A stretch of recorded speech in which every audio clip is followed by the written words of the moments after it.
Hi everyone, welcome to my YouTube channel, Much Ado About History, and this is another episode in our document series. And remember that when we're analyzing a document, we're going to try to use this outside-in method that you see listed here. If you go back and look at the Mayflower Compact video, I go into a lot more detail about exactly every one of these steps. And the reason that we're doing this is to have a strategy when we try to read an unfamiliar document and we're looking for context. We're looking for clues that'll help us put all this in a frame of reference. So, today's topic is probably one of the most famous and most well-known American documents. It is the Gettysburg Address by Abraham Lincoln, and that's what we're going to analyze today. Okay, so we've got our copy of the Gettysburg Address, and even though this is one of the most famous documents and speeches in American history, as you can see, it's really not all that long, especially for an American president. Sometimes they speak 20, 30, 40 minutes, an hour, and this is a very, very short document. I think maybe that's one of the reasons why it's so well known, is because you can actually recite all of it without falling asleep. So, with our outside-in method, let's start at the top. And, okay, so here we've got the title, the Gettysburg Address. So first let's focus on the word Gettysburg. Well, if you have heard that word before, you might associate that with a Civil War battle. Okay, and there obviously was an incredibly big and famous battle in the Civil War, known as the Battle of Gettysburg. And then we've got the word address, and this simply means a speech. So another way to think about this is a speech given at Gettysburg, which was the site of a Civil War battle. Also at the top here, we've got the author and the speaker, President Abraham Lincoln. You've probably heard of him before. So he wrote this and he gave this speech at Gettysburg, and we even have the date, November 19th, 1863. Now, note here that this is about 4 months after the battle. So the Battle of Gettysburg took place in early July of that same year, 1863. And Lincoln is there in November, so about 4.5 months later, he is in Gettysburg. The reason that he is there is because he's there to dedicate a cemetery for all the men who fell and died at that battle. Instead of trying to move their bodies to cemeteries around the country, it was decided, let's just make the battlefield a cemetery.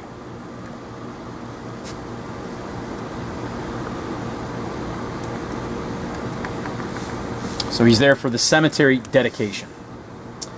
Okay, so we don't really have anything at the bottom here, and we've kind of covered everything at the top. Okay, now we're ready to get into the text. And these opening words are some of the most famous American words ever spoken or written. He says, 407 years ago. Anytime you hear that, you should automatically think Gettysburg Address. Okay, but why does he say that, and what does he mean?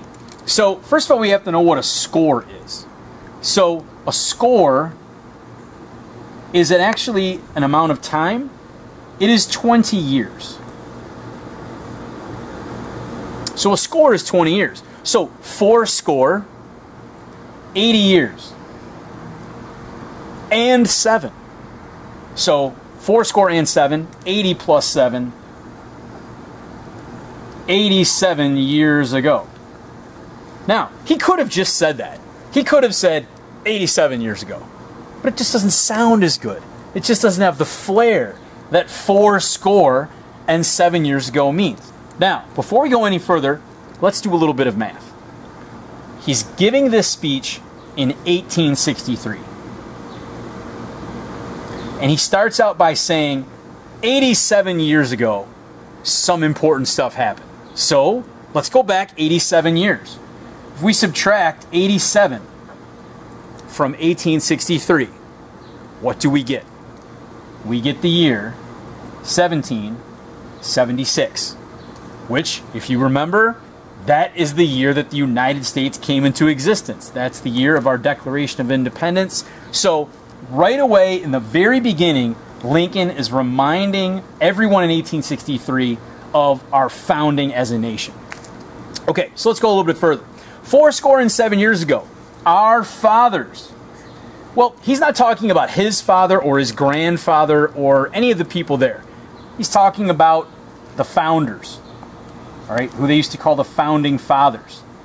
So we're thinking of Washington and Adams and Jefferson and Franklin and people like that. So he's taking us back to the founding fathers.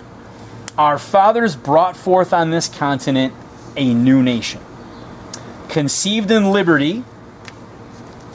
Okay, so conceived in liberty kind of means born in freedom, and dedicated to the proposition, just another kind of fancy way to say idea, the proposition that all men are created equal. Okay. All men are created equal. Where have we seen those words before? Lincoln is reminding us. Lincoln borrows those words. He's taken those directly from the Declaration of Independence.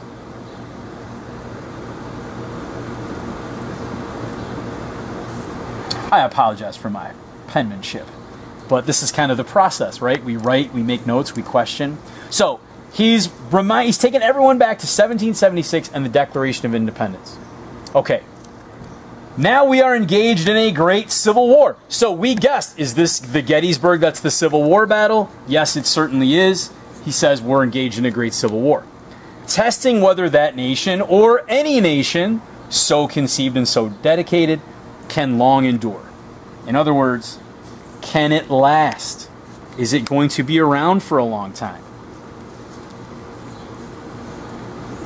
And obviously, during the Civil War, they weren't sure. Maybe this was going to be the end. We are met on a great battlefield of that war. Okay, so just like we guessed at the title, he's on the Gettysburg battlefield. We have come to dedicate a portion of that field as a final resting place for those who gave their lives that the nation might live. All right, so again, he's saying why he's there. He's there to dedicate the National Cemetery at Gettysburg. He's dedicating a portion of that field as a resting place, a cemetery. It is altogether fitting and proper that we should do this. So he's saying we're doing the right thing.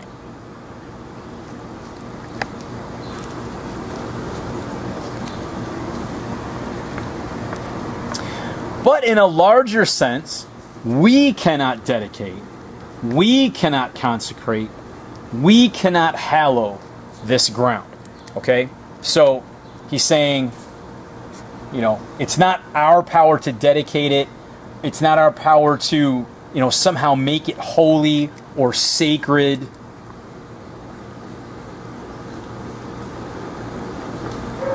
We, the living, can't do that.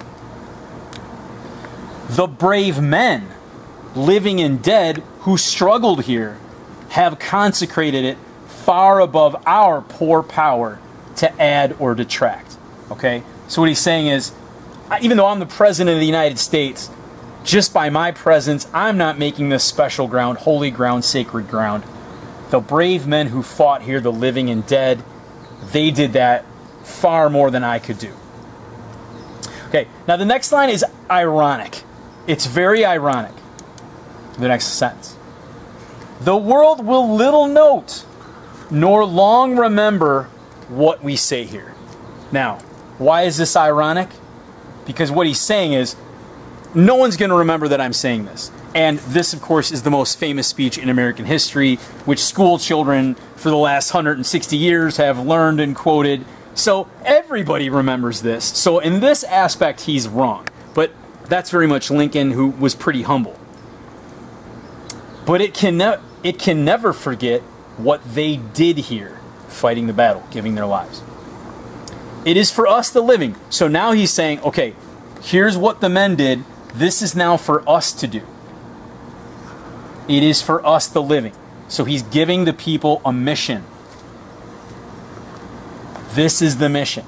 It is for us, the living rather, to be dedicated here to the unfinished work which they who fought here have thus far so nobly advanced. Finish the job. The war is not yet won. We have to finish, we have to win the war, and with winning the war comes the freeing of the slaves and, of course, the saving of the Union.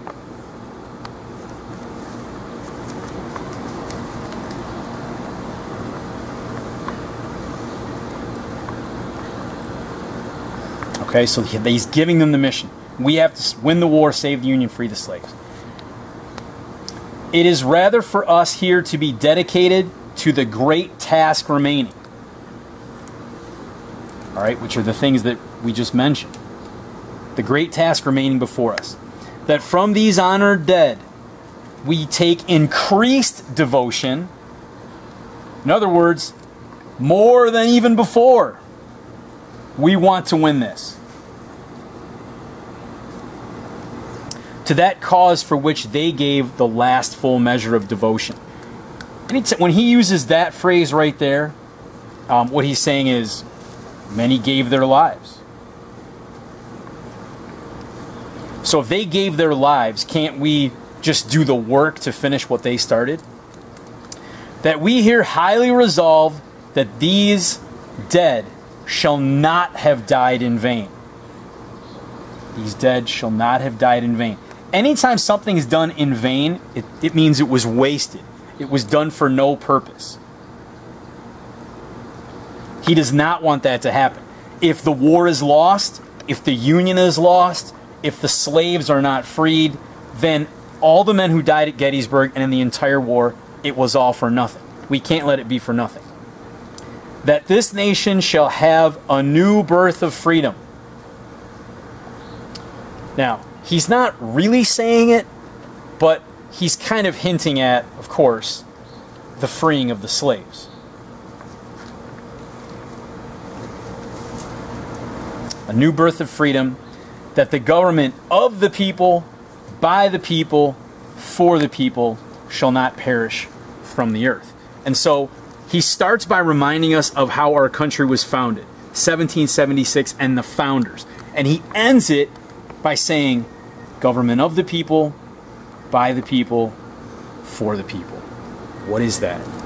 He's saying our democracy, our democratic republic. We cannot let that die, shall not perish from the earth. We can't let it die. And after Lincoln spoke those words, it took him less than 2 minutes to say this, and then he sat down, and he never had any idea what impact this speech had, not only for people that lived at the time and for the remainder of the Civil War, but people many, many years after quoted this. Dr. Martin Luther King Jr., when he gave his very famous I Have a Dream speech, he paraphrases this. He also takes parts of the Declaration of Independence. So this is really one of the most important documents in American history, Abraham Lincoln's Gettysburg Address. Until our next episode, thanks and have a great day.